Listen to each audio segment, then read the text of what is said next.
This is Dr. Lloyd Carr's third lecture on the Song of Songs. Dr. Lloyd Carr. 3. One of the major problems of the Song of Solomon is trying to figure out exactly how the piece is structured. There are 2 or 3 options. Most contemporary commentators hold to the position that what we've got here in this book is really just a collection of isolated poems that have been pulled together on the basis of a common theme, that is love poetry, but that there's no real unity or cohesiveness in the units, that they're scattered over a wide variety of individual writers, authors, different times and places, but that somewhere along the line they were collated, brought together, and organized into the form that we now have them. That's a fairly common point of view, and there's some ground for it in the parallels, for instance, in the Egyptian love poetry, where we have a number of collections gathered together, and then the collections are gathered together. For instance, in the Egyptian material, there's the Chester Beatty songs, which have an internal cohesiveness. And then there's a series of 7 which alternate between the man and the woman speaking back and forth.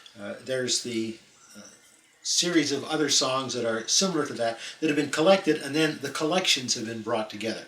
I want to come back to that in a few minutes because there's an interesting little piece in the middle of that collection which some have picked up is an interpretive point in dealing with the Song of Songs that has something to do with death and funeral arrangements, as is quite common in Egypt. But we'll come back to that in a couple of minutes. The idea here is that these various poems from different places and different times are brought together because they had this common theme of the love relationship. That's a very interesting perspective, but to me it has a major problem to it. One of the things that shows up in the poem very clearly is there are a large number of very precise repetitions of verses, of words, of ideas that give the indication, to me at least, that this piece is very carefully structured. It isn't just a haphazard collection. And we'll want to look at that in some detail in a moment or two. A second problem dealing with the interpretation of the song or the structure of the song is, one, is it or isn't it not a unity? And second, if it's a unity, if it is one kind of piece from one author from one particular period, does it have any kind of sequential order in it? In other words, does it go from start to finish? But as we said earlier on in this discussion, one of the things about the song is it doesn't work as a drama because there's no cohesiveness to it in the sense that it starts, moves to a series of plot events, and then comes to a conclusion. The song, as we have it, is kind of circular. You start in one place, you go around and around and around, and come out in the same place, so that there doesn't seem to be any progression. Now that has some implications for the interpretation of the song, what it means. And again, we'll look at this in a little more detail later on. But at this stage, suffice it to say that if this is a sequential series of things, that the events are moving from a beginning to some sort of conclusion onto the end, it poses some major problems with the content of the song. This is a series of love poems, either arranged or by one author, and the events in the story as it unfolds seem to be out of sequence in what we would consider a normal relationship. The relationship between the man and the woman here is very obviously sexual, and there's fairly clear indication that right from the beginning this is what's on the mind of this young couple. And that hardly is the thing you want to say, that the biblical record sort of approves of a premarital sexual relationship. And the situation here is, well, if this is sequential, that is a hard argument not to have to make. The third difficulty here, and at least the third approach is not really a difficulty, is to look at this book, this collection of poems, as a particular form that will help us get around the ethical and moral problems if we take it as a sequential thing, and also respond, I think, fairly strongly to the idea that this is simply a haphazard collection of materials. And that has to do with the way the song is put together. Now, I mentioned earlier that one of the ways that we could look at this is what's called the chiastic structure. The word comes to us from the Greek letter chi, which is a letter which looks like a capital X in the English alphabet. And the letter is used to describe this form, which is cross-shaped. And as I described earlier, an example of that would be where you've got an A section and a B section in the first half of the verse, or the book or whatever, and then in the second half of the verse, you reverse the B section and the A section. So the two outside ends are on this part of the X, and the two inside ends are on that part of the X. Now this is a fairly common structure in the biblical material. We've talked about it before, and we have a good example of it in many of the Psalms and in other places, sometimes in chapters, and in the case of the Song of Solomon, we've got, I think, a good case that can be made for the whole book being arranged in the chiastic form. Now, I said earlier on that there are a total of 117 verses in this song, counting the introduction, the title, 1:1. That probably is a later addition. So the text itself is a total of 116 verses plus the title. And it's very interesting that the center point of the book, which happens to begin in verse 16 of chapter 4 and conclude at the end of chapter 5, verse 1, a two-verse sequence there in the middle, that the rest of the verses, the other 114 in the song, are divided exactly in half before and after those two verses in the middle. You say, well, so what? Put two in the middle, you've obviously got half on either side, but there's more to it than that. Because verses 16 of chapter 4 and 1 of chapter 5 are the pivot in this song around which everything else revolves. And we'll take a little time and look at some of the precise details on this. But what we've got is a series of steps leading up to 4:16 and 5:1. And then from 5:2 on to the end of the book in chapter 8, those steps unwind in the reverse order. And we've got a lot of very detailed vocabulary, a lot of similar ideas, a lot of similar expressions working out from that, so that looking at the structure of the book, 4:16 to 5:1 is the hinge on which the two halves of the book revolve, or around which the point around which they revolve. Now, let's look at that in a little bit of detail. A couple of things to start with. First, the book breaks down into 5 fairly clear units. If you've got your Bibles handy, you might want to follow through on this one. The first unit starts at verse 2 of the first chapter. I'm not counting the title in this. And it goes through chapter 2, verse 7. Second unit starts at chapter 2, verse 8, and runs through chapter 3, verse 5. Then the third unit starts in chapter 3, verse 6, and runs through to chapter 5, verse 1. So that last pivot verse is the end of section 3.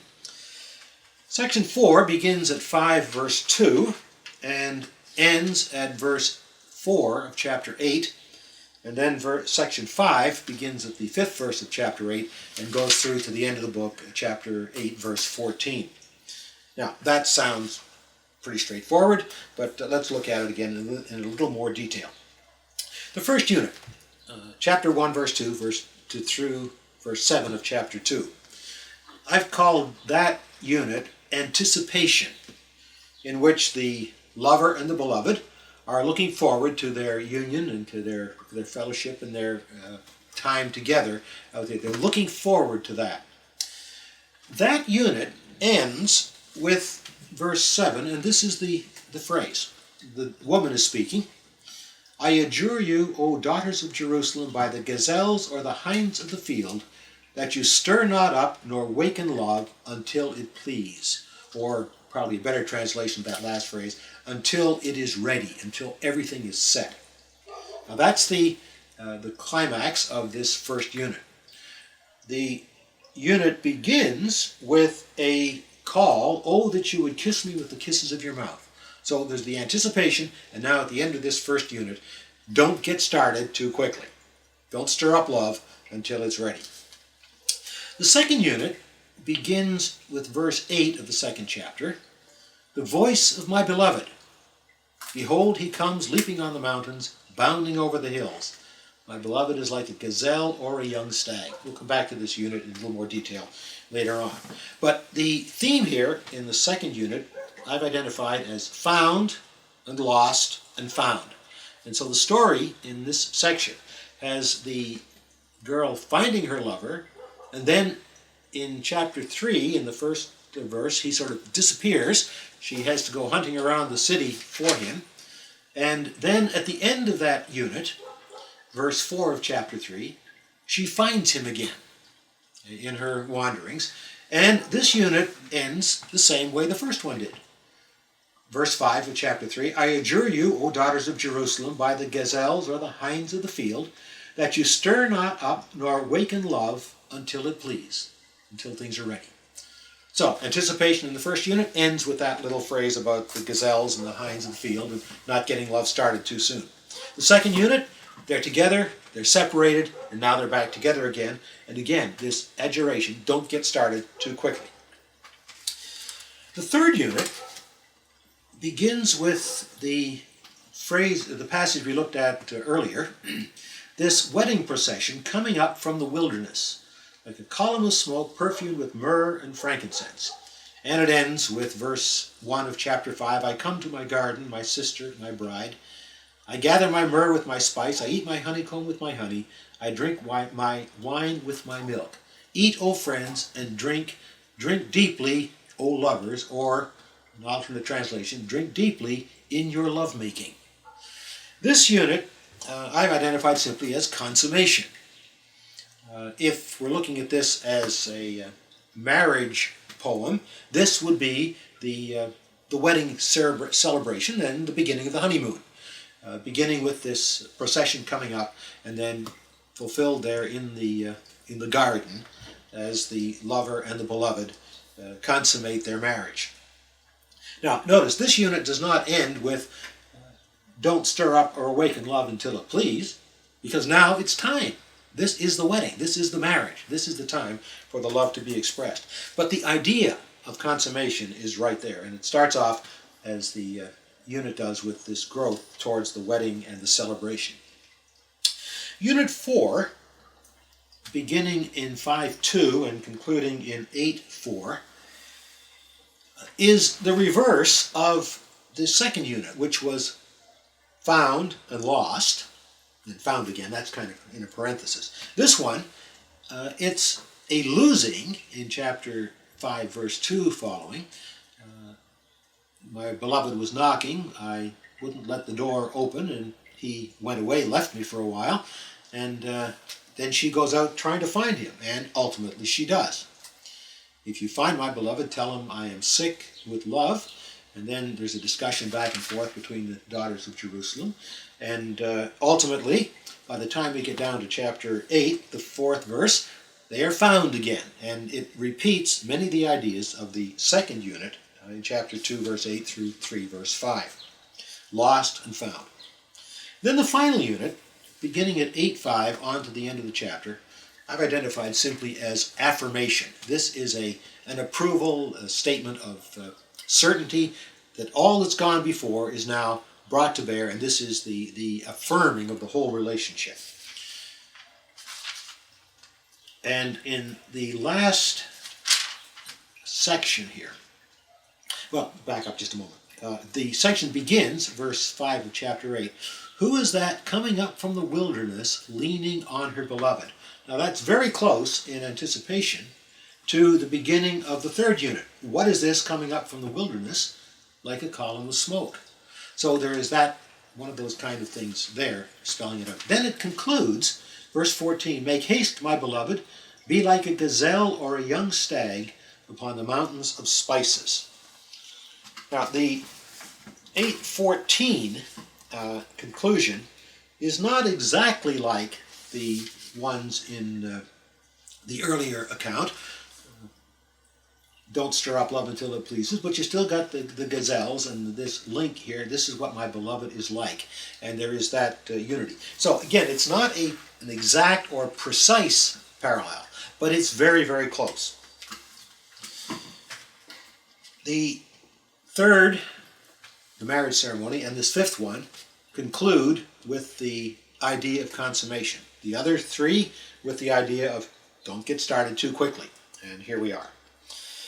Now, the sections begin, as I've already indicated, one with either the idea of arousal, chapter 2, the 10th verse, or the arrival of one of the lovers and the invitation for the other one. So the units seem to fit rather neatly into this get started, don't go too fast, get started, don't go too fast, get started, consummate, get started, don't go too fast, get started, and consummation again at the end in the affirmation. So that structure seems to fit fairly closely.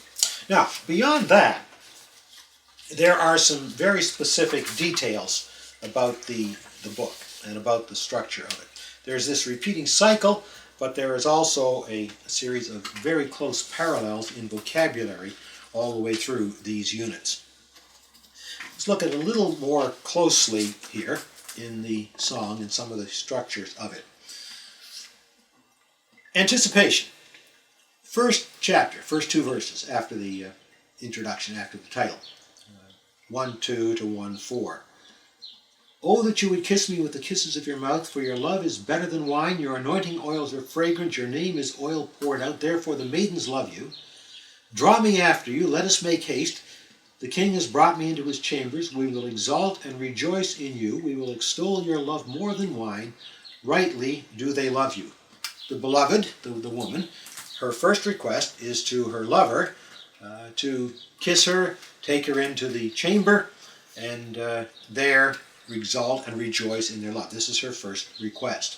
Now, just in passing, notice the use of the term king here in the middle of the fourth verse. Some have taken this as a reference to King Solomon, and he's trying to get this girl into his harem, and that may be not the case. This is simply one of those standard forms of the king, queen, bride, lover, sister, brother vocabulary, which is common in the love poetry. So it's probably just well, he's treating me like a queen. So take us into this situation. Immediately, however, in verse 5 down through verse 7, you get a change of mood. I'm very dark, but comely, O daughters of Jerusalem, like the tents of Kedar, like the curtains of Solomon. Don't gaze at me because I am swarthy, because the sun has scorched me. My mother's sons were angry with me. They made me keeper of the vineyards, but my own vineyard I have not kept. Tell me, you whom my soul loves, where you pasture your flock, where you make it lie down at noon, for why should I be like one who wanders beside the flocks of your companions? Now this unit is expressing not her request, but some kind of uncertainty. She's a shy little lady. She can be pretty bold in certain circumstances. We'll see that later on. But there's this tension between the shyness and the boldness. One of her reasons for her shyness is she doesn't think she's very pretty. So what's unusual? Most girls don't think they're very pretty, even though a lot of them are. She's just a normal person at this point. Apparently, according to verse 6, she doesn't want anybody to look at her because she's all sunburned. She's been scorched by the sun. And she tells us that her brothers weren't too happy with her, so they made her go out in the field and take care of the vineyard. And she got sunburned. Probably her forehead got burned and her nose got red and her arms were sunburned. And she's not too happy with that. But she's concerned. She still wants to be with her lover. She doesn't want the others, but she knows he will be concerned. He will be happy with the way she is. And so she goes looking for him. The 7th verse, she goes out. He's obviously working with the sheep. Tell me where you pasture your flock. I want to come find you. Tell me where you rest at lunchtime. I want to come find you. She doesn't want to be considered, like verse 7, one of the wanderers. Who would they be? Well, probably the local prostitutes. They would be the ones who would be wandering around looking for the shepherds and other people. She doesn't want to be confused with them. She wants to find her own lover, her own friend. She's very shy, she's very uncertain.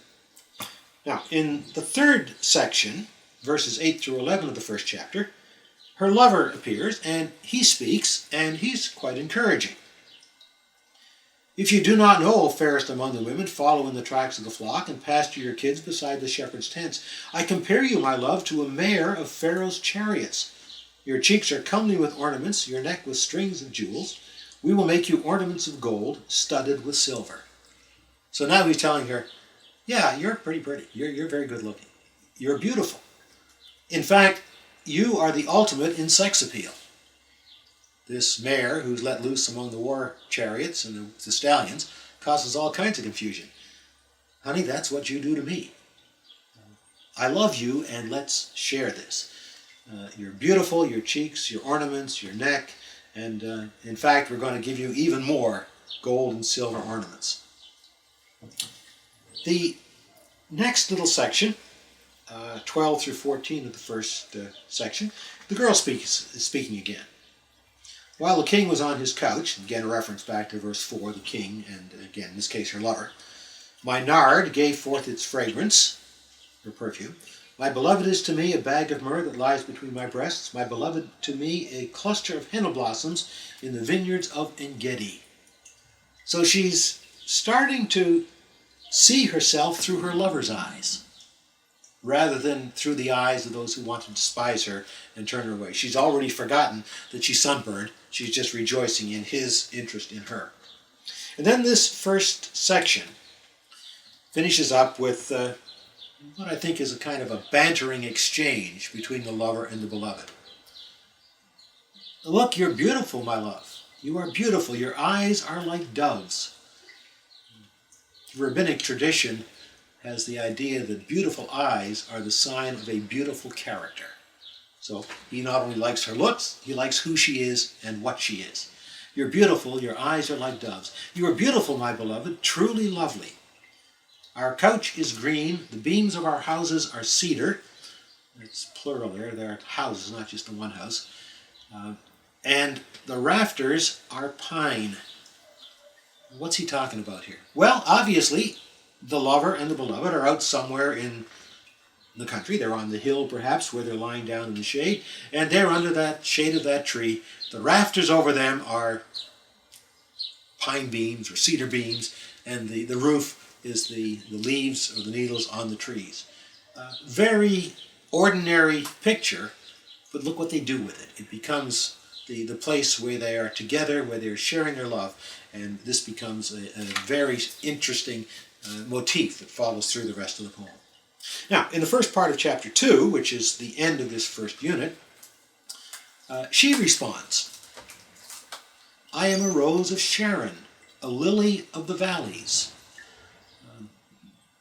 Exactly the flower here, we're not sure. Sharon, of course, was the plain along the northeast coast of ancient Israel.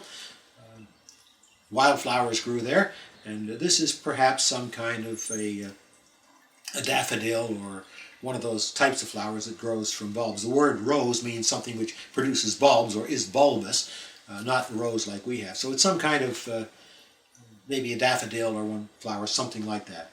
She's a lily from the valleys.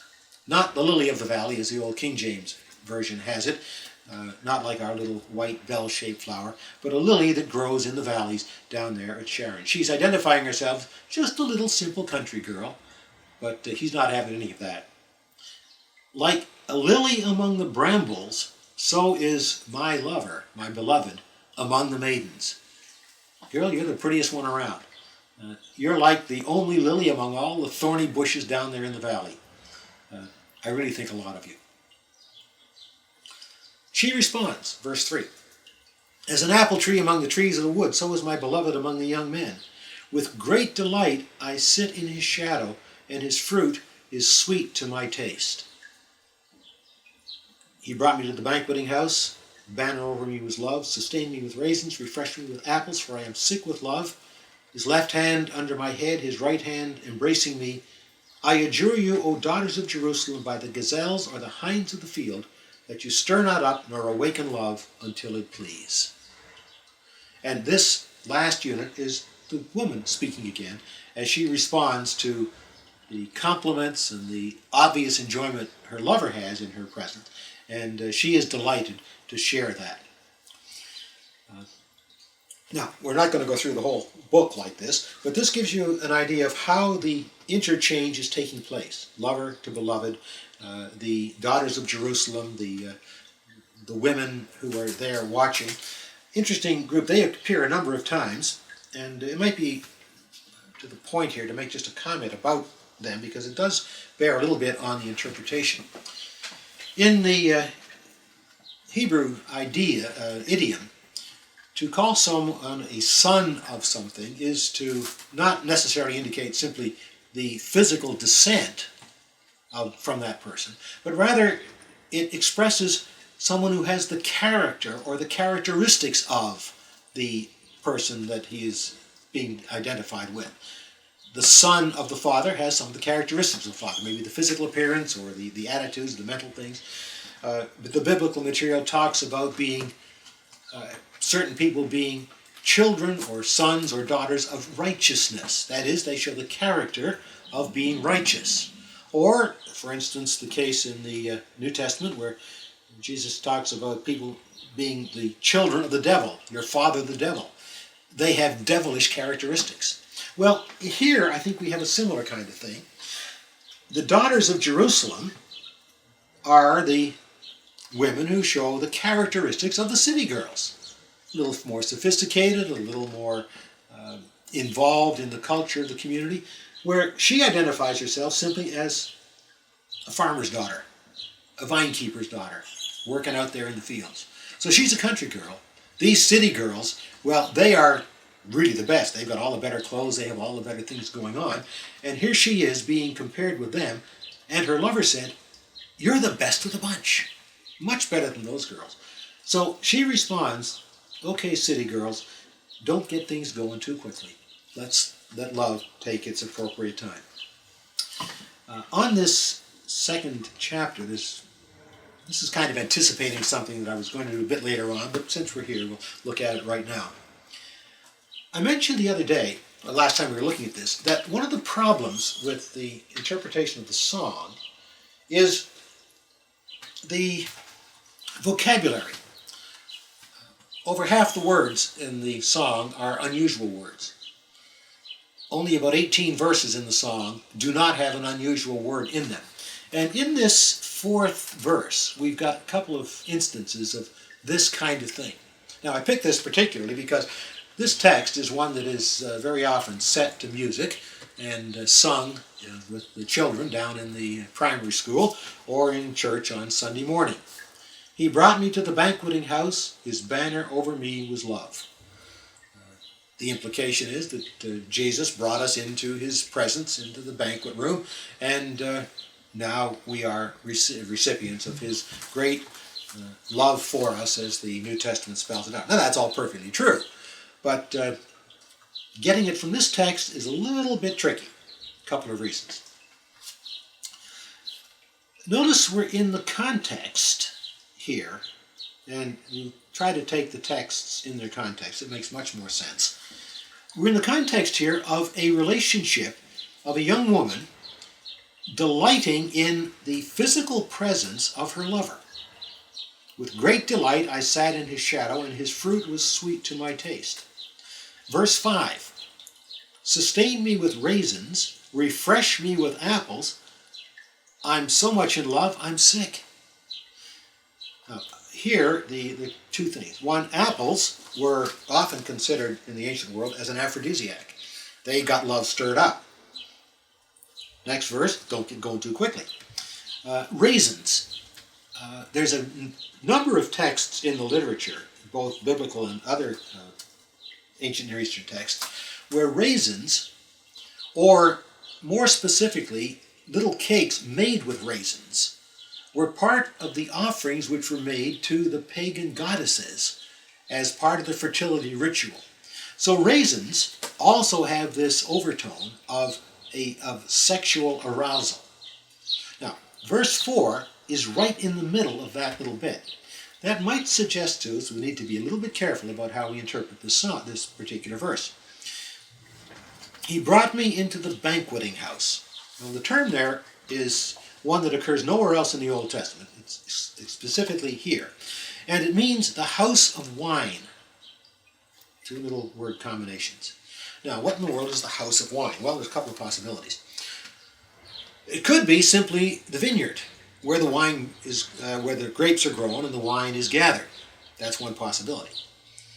Second possibility is it could be the place where the wine is manufactured, or where the grapes are tromped on and the juice is collected, and then it's bottled, set aside, and ultimately, as it ferments and matures, it becomes wine. The house of wine there would be this is taking place.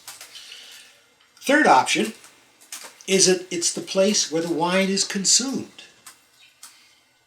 In contemporary terminology, the tavern or the pub, the club.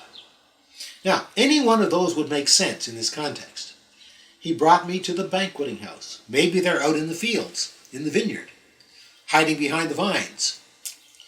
Maybe they're in the storeroom, hiding there. They've been looking for somewhere to express their love, so maybe they're in behind the wineskins in that place. Or, possibly, or even more likely, he brought me to the banqueting house. He took me down for a glass of wine, out to the pub.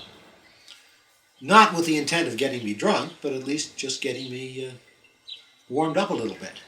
Brought me to the banqueting house. His banner over me was love. And that's where we get some real difficulty in dealing with this particular verse. Now, this gets a bit confusing, so I'm going to have to make some references here to some notes. Working out of my commentary on the Song of Solomon in the Tyndall Old Testament series published by InterVarsity. And this is the unit on chapter 2, verse 4. Now, the problem here is twofold. The first is the term that's translated here as banner. His banner over me was love. It's not a very common word. It occurs 18 times in the Old Testament. And a number of times in the book of Numbers, and here in this passage in Song of Solomon. The word is not very common, and where it does occur in Numbers and in the rest of the Old Testament, it seems to be some kind of symbol or a flag. It's used in the context of battle, where they're going out to war, and the battle flag is used to identify this unit as opposed to that unit. And the word here is common in this context. The only use here in the Song of Solomon is a noun like the ones in the Old Testament. And it probably has something of the same meaning. Well, we're not absolutely certain of that. Something which is a symbol to identify the individual. Here it may be, I'm flying his flag. I'm wearing his pin. I'm wearing his ring, or whatever you do to identify yourself with this individual person. I'm flying his banner. Well, that's one possibility. The difficulty with that is that it doesn't make a great deal of sense in the context to do it that way. I think a better understanding of this is to look at the possible use here that this may not be a noun, but a verb. There are a number of references to the verbal form, and in either case, they're related to the same idea, where if it's a noun, it's the banner that's flying. If it's a verb, it means to look on, to look at the banner, to gaze at it, to identify it, and therefore to move toward it. Now, the term here is not only in the Hebrew, it's also common in the Akkadian, ancient Near Eastern dialect. And there, this same verbal root has the sense, not always, but occasionally, has the sense of to desire or to wish, to look upon with desire. Now, if that is valid, and there's fairly good evidence for it, what we've got here is not that I'm waving his banner or I'm carrying his flag, but rather he was looking at me with desire. And that makes much better sense in the context. He brought me into the house of wine. His desire, or perhaps better, his intention, I could tell by the look he was giving me, was love. Or, more specifically, his intention was to make love to me. Now, banqueting house, house of wine, look, intending to make love, hardly the kind of thing you want the primary kids singing in Sunday school. Or probably not to sing in church on Sunday morning. The idea here is very closely tied in with the context of the book and the immediate context of these verses. And the intention here is simply to fulfill what goes on in chapter 5. Oh, that his left hand was under my head and his right hand embracing me. She is anxious, he is anxious, and verse 4 is simply one other step in that direction. Well, we'll look at a little more of some of this cross-reference chiastic structure of the song as we move on down. But let me just finish up with one other little observation here. In chapter 8, the woman says, if you were like a brother to me that nursed at my mother's breast, if I met you outside, I would kiss you, none would despise me. I would lead you and bring you into the house of my mother, into the chamber of her that conceived me. I would give you spiced wine to drink, the juice of my pomegranates. Oh, that his left hand were under my head, and his right hand embraced me. I adjure you, O daughters of Jerusalem, that you stir not up, nor awaken love, until it please. And so at the end of the book, we've got the same ideas, the same motif, some of the same vocabulary as we have at the beginning. And if you look at the book carefully, you see this over and over and over again. Not just in big sections, but right down to specific words, individual terms, in exact same order or in reverse order. So that there is very clear structural arrangement in this book. It didn't just happen. This has the marks of very carefully worked out, edited, structured work. So the book itself has far more to suggest that it is a unity, carefully put together, than it is simply some kind of haphazard collection. Now, next thing we need to examine as we come to understanding the purpose of the book is who are the characters that are involved. And this gets a little bit confusing as well.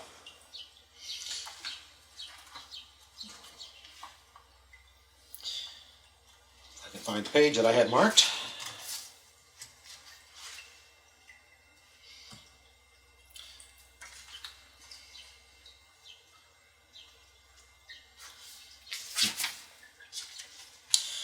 The number of characters in the book varies depending on who you talk to, and a lot of it comes out of who and what is going on here.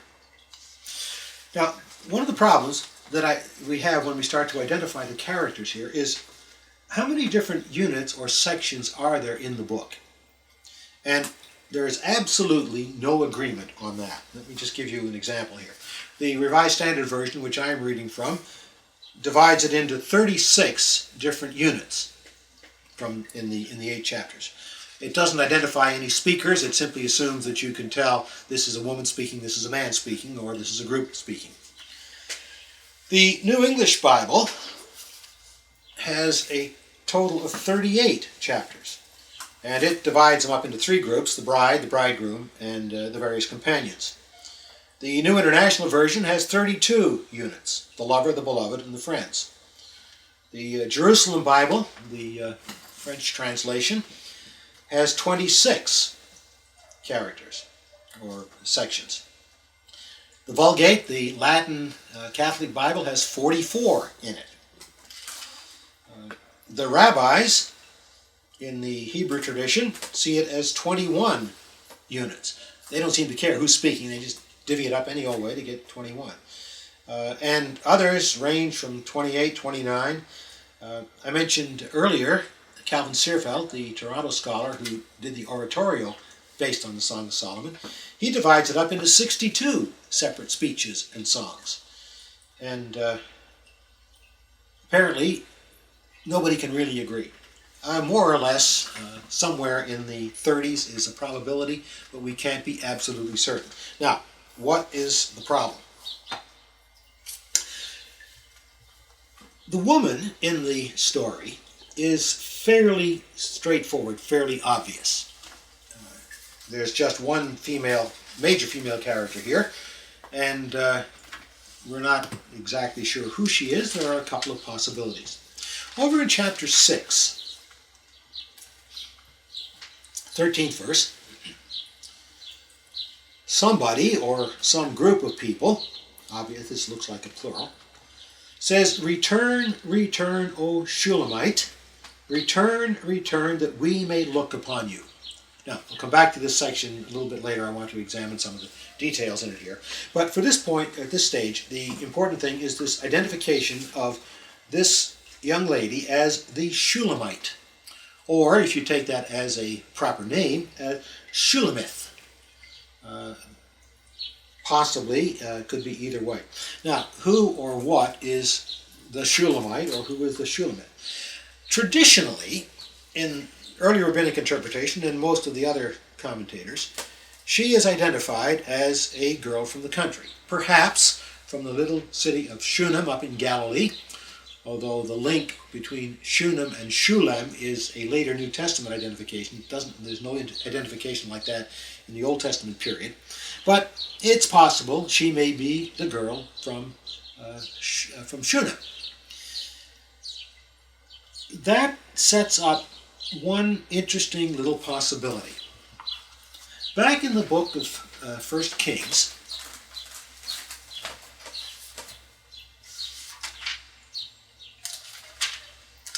we've got the story of King David. The books of Samuel do most of the stories of the reign of David, but here in the first chapter of 1 Kings, we get this comment.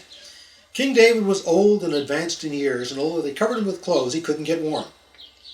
Therefore his servant said to him, "Let a young maiden be brought for my lord the king, and let her wait upon the king, and be his nurse. Let her lie in your bosom, that my lord the king may be warm."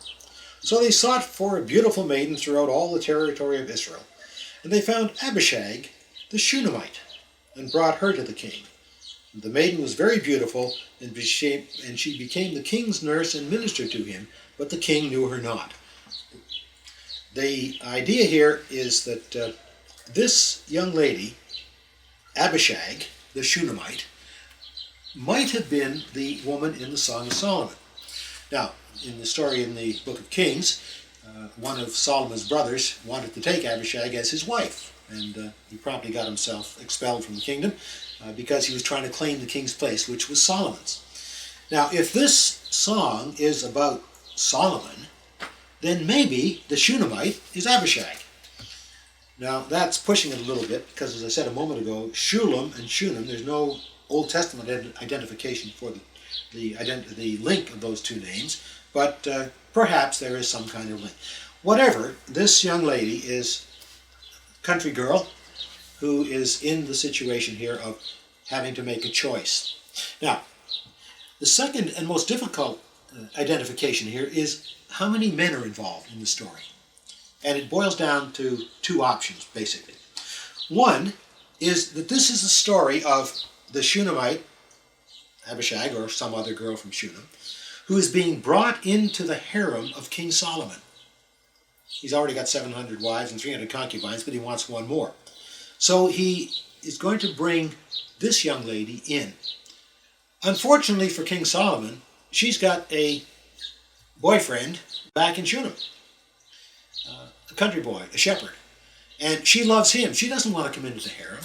And if she is going to be taken into the harem, it's going to be against her will. She wants her own beloved, her own boyfriend. And so the tension is set up here between the king wanting her and she wanting her boyfriend wanting her, and some kind of struggle going on. Unfortunately, when it comes to identifying whether it was the boyfriend or King Solomon making a particular speech to the girl, the commentators can't agree. Some would say very clearly this is Solomon. Some would say, oh no, very clearly that's the other guy. And simply on the basis of the text, it's impossible to decide. Certainly there seems to be a repudiation of the Jerusalem girls and all the things they stand for. So if it's a two-man sequence, we've got a major problem of interpretation and trying to assign the speeches and sort other things out. The other option, of course, is that there's simply one woman and one man, her lover.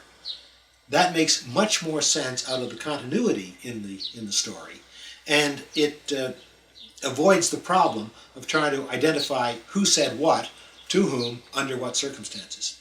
Now, there are a couple of other groups of people involved here. We've already talked about the daughters of Jerusalem. They occur several times in the text. We've already mentioned in verse 6 of the first chapter the fact that this young lady's brothers made her go out in the field and get sunburned, taking care of the vineyards.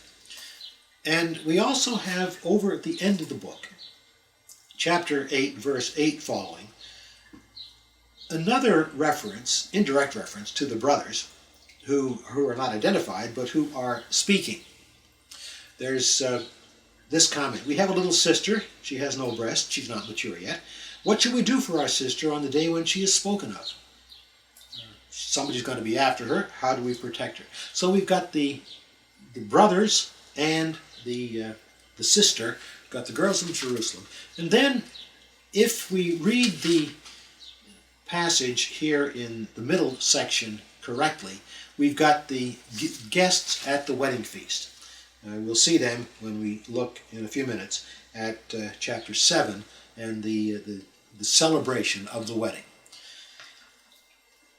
There are a number of cases here where these individuals come back and forth, but we'll take some time in a moment or two and look at those individually once we look at something of the purpose of the book.